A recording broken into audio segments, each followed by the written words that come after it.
Right now, while you are reading these words, there is a battle happening over your life. Not a metaphor, not a poetic expression, a real, ongoing, spiritual war. And you are the territory. Swords are drawn in a realm you cannot see with your natural eyes. And on one side there are forces trying to break you, silence you, make you doubt everything you know to be true. And on the other side, there is a host of heaven standing guard over your name, over your breath, over your next step. Because someone up there placed a trust in you that you have not even begun to understand. I want you to sit with that for a second.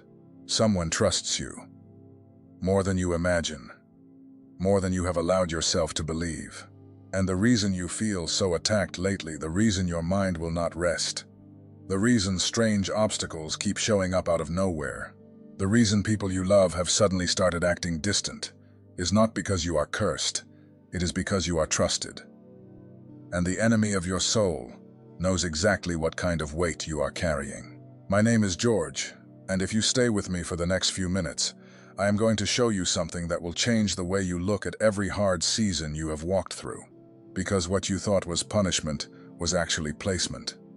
What you thought was rejection was actually protection. And what you thought was a breakdown was actually a rehearsal for something so much bigger than you. Let me tell you what I mean. There was a man in the Bible named Job. Most people know his story because of what he lost: his children, his wealth, his health, his reputation. But almost nobody pays attention to the verse at the very beginning. Because the real story of Job did not start on earth. It started in heaven, in a conversation. And in that conversation, God himself pointed at Job. Think about that. Out of every man alive in that generation, God pointed. He said, essentially, "Have you considered my servant Job? There is no one like him on the earth." That is not a small moment. That is a cosmic moment. Because what was really happening was this: God was showing off his friend. God was bragging about the faith of a regular man who kept his heart clean in a world that was falling apart. And the enemy heard that and came against Job. Not because Job was weak, but because Job was trusted. And if you have been going through what you have been going through, you need to hear me when I say this: you are not Job by accident. You are Job on purpose. The trial did not find you. The trial was assigned to you. Because somewhere, in a realm higher than this one, your name came up in a conversation. And heaven answered for you. Let that settle in your chest for a moment. Because most people spend their whole lives trying to figure out what they did wrong to deserve the storm. They dig through their past. They replay every mistake. They search for the sin that opened the door. And I am not saying repentance is not important, it is. But I am telling you, sometimes the storm is not about what you did wrong. Sometimes the storm is about what you are about to do right.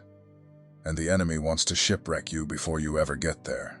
Now let me bring this closer to home. Maybe you are a mother, sitting at the kitchen table at 2 in the morning, and the house is quiet, and the bills are on the counter. And your husband is snoring in the other room, and you are wondering how you are going to get through another week. You feel invisible. You feel like everything is on your shoulders.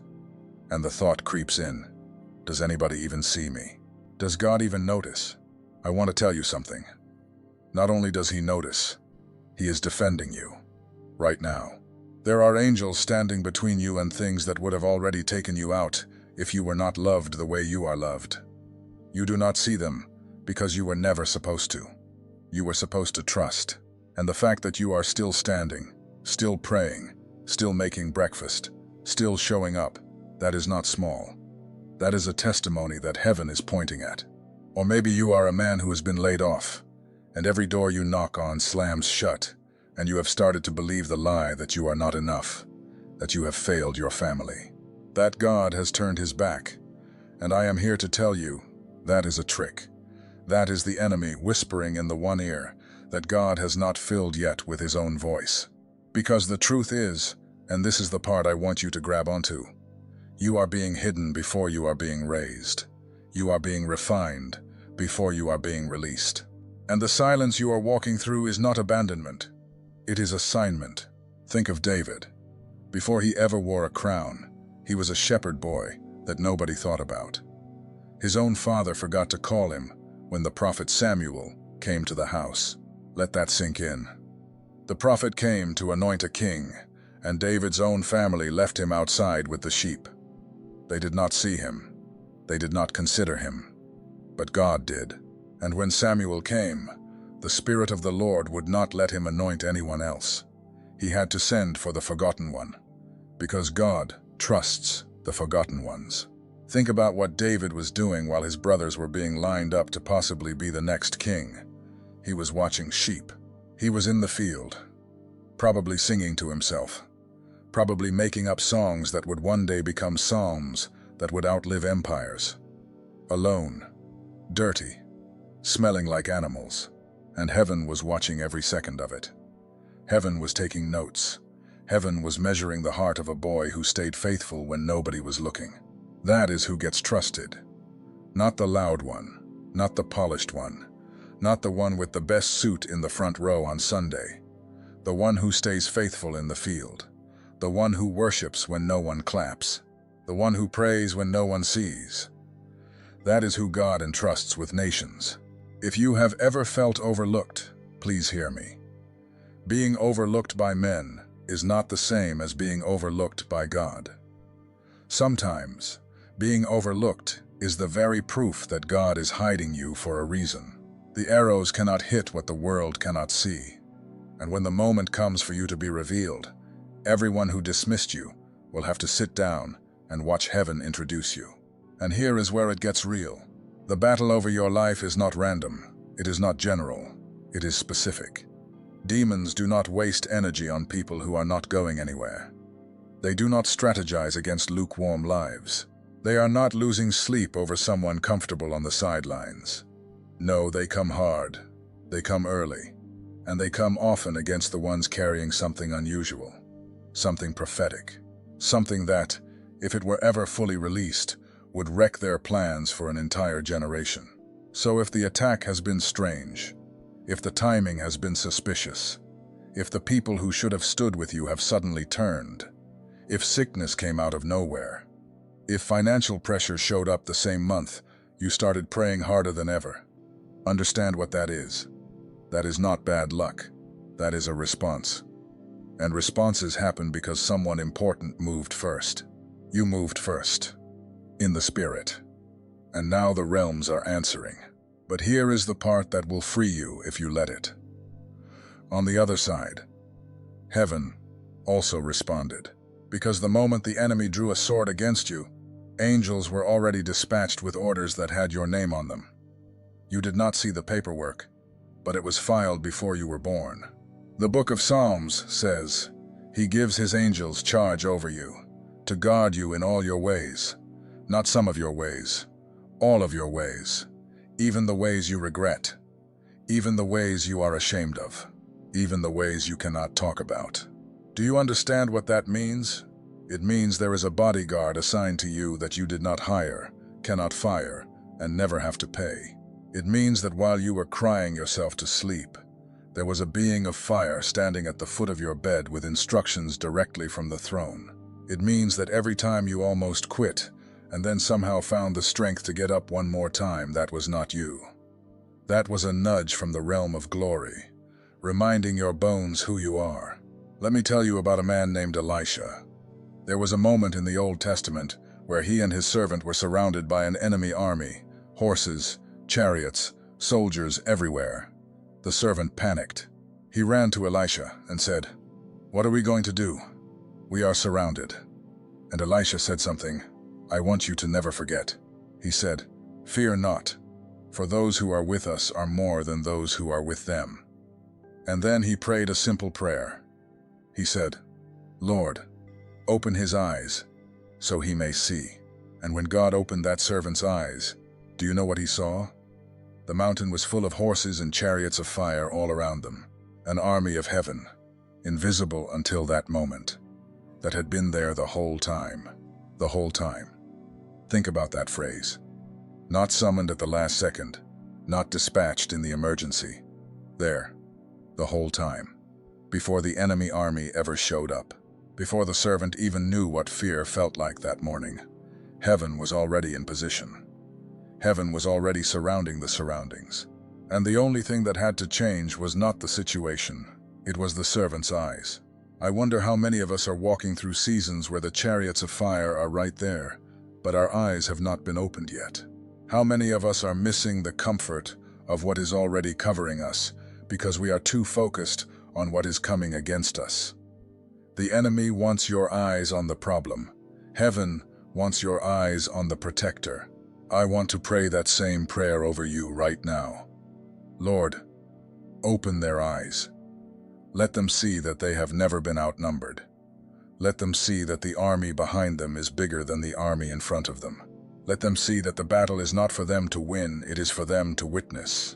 Because the truth is, when you belong to God, you are never fighting alone. You are never fighting first. The battle was already engaged before you noticed anything was wrong. And the only reason you are still here after everything is because the war room of heaven has been working overtime on a case nobody told you about. Your case. Now I want to ask you something personal. Have you ever been in a moment where something should have gone wrong, and it did not? A car accident that almost happened. A phone call you ignored that would have changed everything. A relationship you almost jumped into that would have broken you. A decision you were about to make at 3 in the morning that you somehow slept on, and by the next day, your mind was clear, and you did not do it. That was not coincidence. That was intervention. That was a hand moving in the dark on your behalf. And the reason you never saw it is because grace is quiet. Grace does not announce itself. Grace just keeps you. And one day, when you stand before the Father, He is going to show you the highlight reel of every moment. He pulled you back from the edge without you even knowing, and you are going to fall on your face and realize you were carried more than you were ever capable of walking. There are messages that pass through your eyes, and there are messages that pass through your spirit. If something in you recognized itself while watching, don't dismiss it. That is the Spirit confirming what was already written. The secret protocol carries 7 keys that unveil what heaven deposited in you before you ever arrived. Things no one around you has ever been able to name. It comes with a full audiobook for your moments of prayer, silence, and encounter with God. And you also receive the Awakening Map, the guide that illuminates the 5 seasons of spiritual awakening, revealing with precision exactly where you are and what comes next. The link is pinned in the first comment, but only for a limited time. Don't let this moment pass without a response. Now let me take you deeper, because there is another layer to this that almost nobody talks about. And it is this. The trust heaven has placed in you is not just about protection. It is about commissioning. The angels are not only guarding your life, they are waiting for your assignment to fully activate. They are on standby. They are watching your obedience. They are moving according to your declarations. And when you finally stand up in the identity God gave you, the entire atmosphere shifts. I want you to picture something. Picture a courtroom. On one side, the accuser. On the other side, the advocate. And in the middle, the judge. And the case being presented is about you, about whether you are worthy, about whether you are ready, about whether you will rise. And every accusation thrown at you, every lie, every record of every mistake, every voice that ever said you were too broken, too late, too used up, every single one of those is answered. Not by your defense, by His blood. Because the advocate does not argue your resume. He argues the cross. And the cross has never lost a case. So when I tell you someone is trusting you more than you imagine, I am not talking about sentiment. I am talking about a legal verdict in the courts of heaven. You have been declared worthy. You have been declared equipped. You have been declared ready. The only voice still trying to convince you otherwise is the one that lost the case and is refusing to leave the courtroom. Shut him up, not by arguing, by worshiping, by walking, by doing the next right thing even when your knees are shaking. Every time you obey in the dark, you are entering evidence that heaven is already celebrating. Every time you forgive someone who does not deserve it, You are rewriting the narrative the enemy wanted for your bloodline. Every time you pray for the person who hurt you, you are dismantling curses your grandparents did not know how to break. You are more powerful than you have been taught to believe. And I think the reason so many people never step into that power is because nobody ever told them. Nobody ever sat them down and said, "Listen, the reason you feel different is not because you are broken. It is because you are chosen. The reason you cannot fit in is not because you are strange. It is because you were not assigned to that room. The reason you carry weight nobody around you seems to carry is not because you are weak. It is because you are built to carry what would crush other people. Some of you reading this right now are carrying whole generations on your back.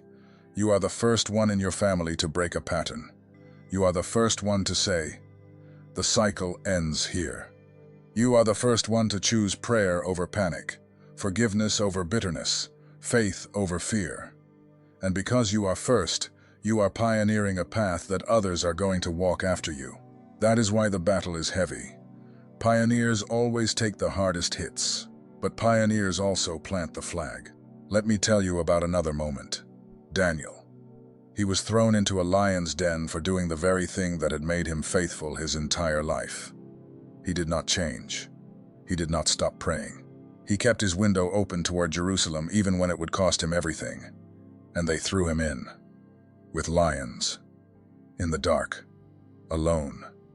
Or so they thought. Because when morning came and the king ran to the pit, Daniel was alive, untouched.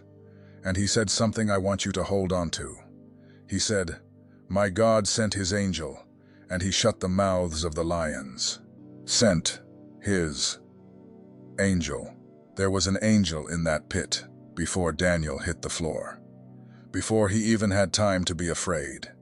Before the lions even noticed he was there. The angel was already on site. Because heaven does not react late. Heaven always arrives early. And the same God who dispatched that angel for Daniel has dispatched something for you. Whatever pit you are in, whatever lion you are facing, whatever impossibility has your name on it, you are not alone in there. You were never alone in there. The angel got there first. And I want you to notice something else about Daniel. When the king asked him how he survived, Daniel did not say, "I was strong." He did not say, "I fought the lions." He did not say, "I prayed hard enough." He gave the credit to the one who sent the messenger. He understood that his survival was not about his spiritual muscle. It was about his Father's faithfulness. That is the posture of someone who is trusted. They do not take credit for what heaven does through them. They point up, always up. Can I tell you something? A lot of people lose their anointing not because they fail, but because they start believing the applause. They start thinking the breakthrough came from their own hand. They forget who sent the angel. And the moment you forget who sent the angel, you start to drift. Daniel never drifted. He kept his window open. He kept his knees bent. And heaven kept sending reinforcements because heaven knew where the credit was always going to land. And maybe tonight, you needed to hear that. Maybe tonight, you were about to give up on something, and you needed a reminder that giving up is not the end of your story. Maybe tonight, you were about to believe a lie about yourself, and you needed a voice to cut through and say, that is not who you are. You are loved, you are called, you are carried, and someone is trusting you with more than you ever knew was coming. The season you are in right now is preparation. The tears you have cried in private are seeds. The prayers you thought went unanswered were not ignored. They were filed. And the harvest is already on its way. You are not behind. You are not forgotten. You are not finished. You are in the middle of a story that heaven is writing with a level of care you cannot even comprehend. So the next time the pressure hits, and it will remember this, remember that you have an advocate, an army, and an assignment. Remember that the reason they are battling for you is because you are worth the battle. Remember that the trust placed in you is older than your name and stronger than your doubt. Remember that you are not carrying this alone. You never were. And when you doubt, because you will doubt, come back to this. Play it again. Let it wash over you. Let it remind your soul that the God who called you knows exactly what you can handle, exactly what you can become, and exactly how the ending plays out. Spoiler, you win, not because you are strong enough on your own, but because the one fighting for you has never lost a battle and is not about to start with you. I want to close with something simple. I want you to leave a comment below, and I do not want you to just write a heart or a prayer hand. I want you to write the name of the battle you have been fighting that nobody else knows about, not the details, just the name. Call it what it is, because the moment you name it, you break its secrecy. And the moment it is named, heaven is released to move on it in a way it could not, while it stayed hidden. Then I want you to read other people's names too. And when something stirs in you, stop and pray for that person by that name. Because right now, in this comment section, we are about to watch heaven defend its own. And the trust that has been placed on you is about to be matched by the trust you are about to place in the God who has never, not once, not ever, let you down. You were never fighting alone. You are not fighting alone tonight. And you will never fight alone again.